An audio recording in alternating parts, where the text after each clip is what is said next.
ओम श्री परमात्मने नमः। वंदे भवानी शंकरो श्रद्धा विश्वास रूपिणो याभ्यम न पश्यन्ति सिद्धाम हृदय स्थित ईश्वरम। सभी प्रभु प्रेमी सज्जनों को मेरा प्रणाम। दोस्तों, आज हम एक संवाद शुरू करने जा रहे हैं जिसमें सनातन धर्म के अध्ययन के कारण या किसी भी और कारणों से कुछ भ्रांतियां समाज में है, तो उस पर अपना कुछ चिंतन मनन देने की कोशिश करेंगे। बाकी सत्य तो सबके हृदय में विराजमान है, सब अपना चिंतन खुद से कर सकते हैं। हम उनको अपने जो दृष्टिकोण के बारे में कुछ बताने का चेष्टा करेंगे। सज्जनों, आज जो हम टॉपिक ले रहे हैं वो वर्ण आश्रम के बारे में समाज में कुछ भ्रांतियों का है। बहुत लोगों को बहुत इसके बारे में भ्रांतियां हैं, या यूँ कहा जाए कि खुद के पूरे अध्ययन ना होने के कारण या समाज में कुछ दूसरे लोग जो हैं जिनका कुछ एजेंडा है, शायद उन लोगों का कुछ दुष्प्रचार भी हो सकता है। लेकिन मैं जो दोषी इसमें मानता हूँ, मैं खुद को ही दोषी मानता हूँ। जिसको जो अच्छा लगता है सज्जनों वो ये करे, खुद उसको जो अच्छा लगता है वो करे। ये भगवान के द्वारा दी हुई सबको स्वतंत्रता है। हमने चुनाव करना है, भी हमने क्या करना है। जो आदमी जैसा चाहे वो वैसा कर सकता है। अब वर्णाश्रम की बात जो आप कर रहे हैं तो उसके विषय में आज बात करेंगे। तो दोस्तों, मैं आपको ये स्पष्ट बताना चाहता हूँ कि हमारे सनातन में वर्णाश्रम की जो कमियां दिखाई जा रही हैं, ऐसा इसमें कतई कुछ नहीं है। इसमें जो सनातन में तो प्राणी मात्र को, जीव मात्र को अपने कल्याण का अधिकार प्राप्त है। यहाँ तक कि वृक्ष, जानवर, नदियाँ, इनका भी कल्याण अपने सनातन में दर्शाया गया है। नदियों, पहाड़ों, वृक्षों को तो पूजते ही हैं, तो इसमें कहीं पे भी हीन भावना जैसा तो सनातन में कुछ भी नहीं, कहीं पे भी नहीं है। जो इसको पूरी तरह से स्वाध्याय नहीं कर पाता, अध्ययन नहीं कर पाता, वो इसकी कमियां जो है ऊपर से देखने पर जो उसको नज़र आती हैं, तो उसकी नज़र की दोष है, ना कि सनातन के उस पूरे अपौरुषेय वेद जो है जिसका अंग है। सनातन में कहीं कोई कमी नहीं है। ये एक विराट विशाल जो है प्रज्ञा है, जिसको ना जानने के कारण लोगों को ऐसा भ्रांति हो जाती है। दोस्तों, यहाँ तक कि आपको वैसे पता ही है, लंबी बात नहीं करके हुए मैं कहना चाहता हूँ, गज को, हाथी को भी यहाँ मोक्ष प्राप्त हुआ है। और पारिजात के वृक्ष को स्वर्ग में दिखाया गया है। पीपल आदि वृक्षों की पूजा की जाती है, गंगा को माता माना जाता है। तो ऐसे सनातन में जीव मात्र को कल्याण का जिसमें अधिकार है, उसमें एक पूर्ण इंसान को ऊंचा या नीचा दिखाना ये तर्क संगत नहीं है। आज हम इसमें दो अपने तर्क में देना चाहूँगा, तो बाकी आप सब समझदार हैं, सत्य आपके हृदय में विराजमान है, आप जो है उस पर चिंतन कीजिए। नंबर एक बात, तो जैसे मैं आज श्रीमद् भगवद गीता में से आपको एक देना चाहता हूँ। 13वें अध्याय का 22वां श्लोक है, उपद्रष्टा अनुमंता च भर्ता भोक्ता महेश्वरा परमात्मेति चाप्युक्तो देहेस्मिन् पुरुषम पर। थोड़ी मेरी संस्कृत कमज़ोर है, माफ़ करना। इस देह में स्थित यह आत्मा वास्तव में परमात्मा ही है। ये हर एक जीव की, इसमें कोई वर्णाश्रम की बात नहीं है। ये जो भी इसने इंसान का जन्म ले लिया उसके बारे में ये गीता कह रही है। इस देह में स्थिति है, आत्मा वास्तव में परमात्मा ही है। वह साक्षी होने से उपद्रष्टा और यथार्थ सम्मति देने वाला होने से अनुमंता, सबका धारण पोषण करने वाला होने से भर्ता, जीव रूप से भोक्ता, ब्रह्म आदि का भी स्वामी होने से महेश्वर और शुद्ध सच्चिदानंद होने से परमात्मा, ऐसा कहा गया है। ये दोस्तों गीता का श्लोक है भगवान कृष्ण का। और जिस के सनातन के जो मुख्य बिंदु, जो मुख्य आधार है वेद है, उस वेद का जो मुख्य 4 वाक में से 4 महावाक हैं, उसका जो अंतिम सत्य है वो अहम ब्रह्मस्मि है, यानी कि मैं ही वो ब्रह्म हूँ जो सत रूप से, चेतन रूप से, सच्चिदानंद रूप से, सच्चित आनंद रूप से विराजमान है। तो इसमें ये बात कहीं कोई जचती नहीं कि इसमें कोई किसी को अच्छा या बुरा कहा गया या ऐसा कुछ नहीं है। इसके अलावा मैं एक संतों महात्माओं की दी हुई एक और आपको प्रसंग मैं सुनाना चाहता हूँ।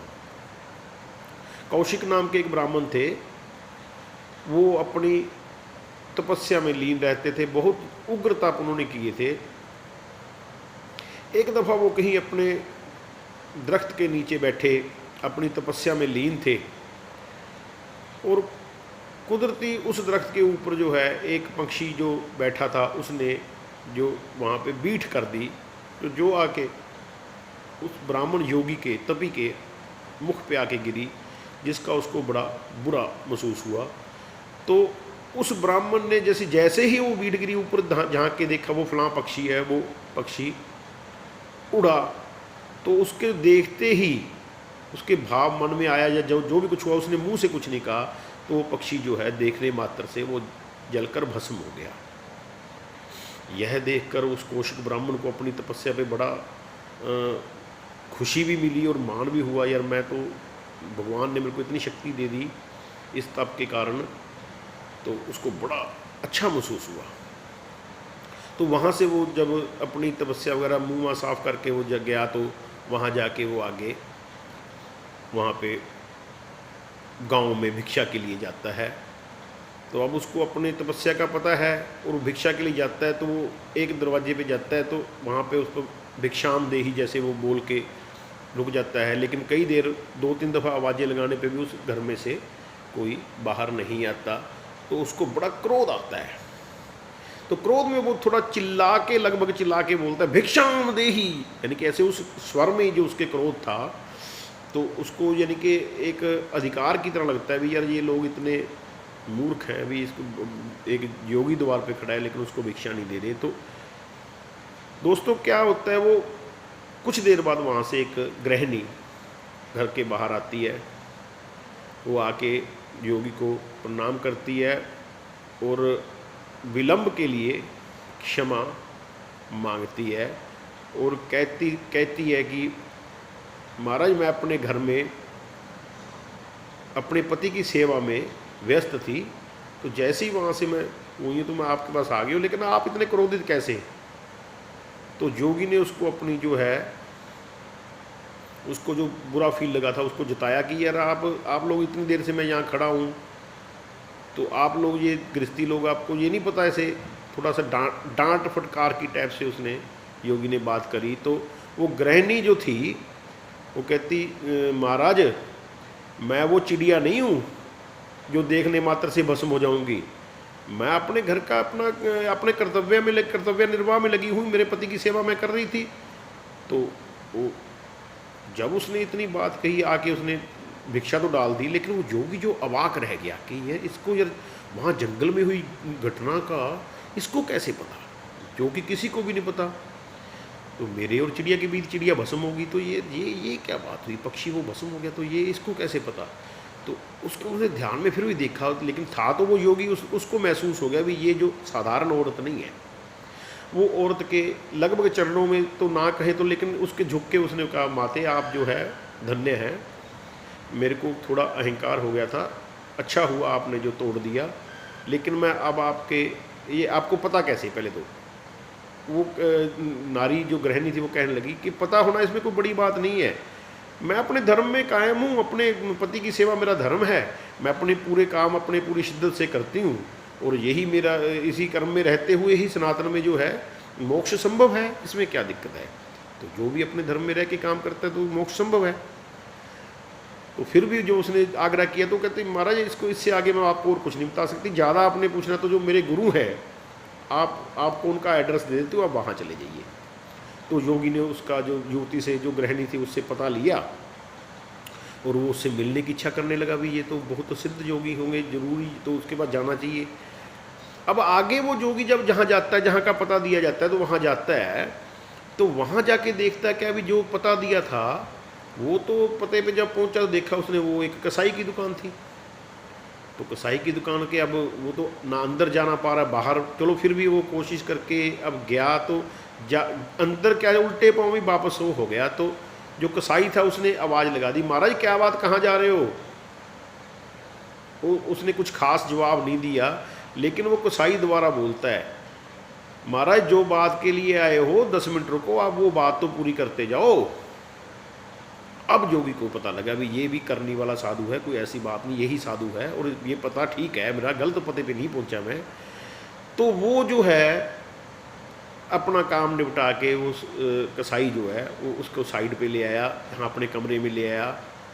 तो वहाँ जाके उसने जो बात करी, उसने कहा कि महाराज ये मेरा धर्म है, ये मेरा कर्म है। धर्म मैं अपने आप में जो मेरा वो है वो करता हूँ, लेकिन ये मेरा कर्म है। मैं बाजार से मांस लाता हूँ, ये मैं बेचता हूँ, मेरा पैतृक काम है, मैं ये करता हूँ, लेकिन पूरी ईमानदारी और बिना उसके लाग लपेट के अपना कर्म समझ के इससे जो 2 पैसे आमदन होती है उससे मैं अपने माता पिता को खिला के आप बाद में खाता हूँ, ये मेरा धर्म है। तो यानी कि आपको कहने का मतलब, स्टोरी तो इससे भी लंबी है, चलो खैर ज़्यादा लंबी ना करता हूँ। मैं आपको एक बात कहना चाहता हूँ, ये जो सनातन है ये एक कौशिक ब्राह्मण को कसाई तक भी लेके जा रहा है, ताकि ये साबित कर रहा है कि ऊंचे से ऊंचा और नीचे से नीचा इसमें कुछ नहीं है, ना वर्णाश्रम की कोई बात है, ना इसमें कोई बात है। एक गृहिणी भी अपने घर में रह के वो काम कर सकती है जो एक ब्राह्मण कर सकता है। कसाई भी अपने जगह पे काम करके अपने उस मोक्ष को, धर्म अर्थ काम और मोक्ष चारों पुरुषार्थों को हासिल कर सकता है। ये है मेरे सनातन की खूबसूरती। अब लोग जो समझ नहीं पा रहे इसको, जो दूसरे तरीके से लेके इसको बदनाम करते हैं, तो उनसे मेरा विनम्र आग्रह है वो कृपया करके अपना स्वाध्याय अध्ययन और करें, इसको ऐसा मत करें। जो ये अपना बिल्कुल किसी प्रकार की भ्रांति मन में पालने की ज़रूरत नहीं है। ये अपना जो स्वाभाविक धर्म है, यानी कि अपने जो जिस माता पिता के पैदा हुए हैं, जिस अनुसार अपनी कोई स्वभाव है, स्वाभाविक यानी स्वभाव है, कर्म और स्वभाव से जो है जो आप काम इजीली कर सकते हो उसको धर्म कहा है। उसी में रह के आप अपने काम मोक्ष तक, धर्मार्थ काम मोक्ष तक चारों पुरुषार्थ पा सकते हो। इसलिए कृपा करके मैं सबसे मेरा विनम्र आग्रह यही है भी सनातन की निंदा करने की बजाय खुद के अध्ययन को बढ़ाएं, ताकि जो इसमें जो भ्रांतियाँ हैं वो निकल जाएं। बाकी अपनी बातें और होती रहेंगी, चिंतन आप खुद कीजिए। सत्य सनातन धर्म की जय। ओम तत्सत। धन्यवाद।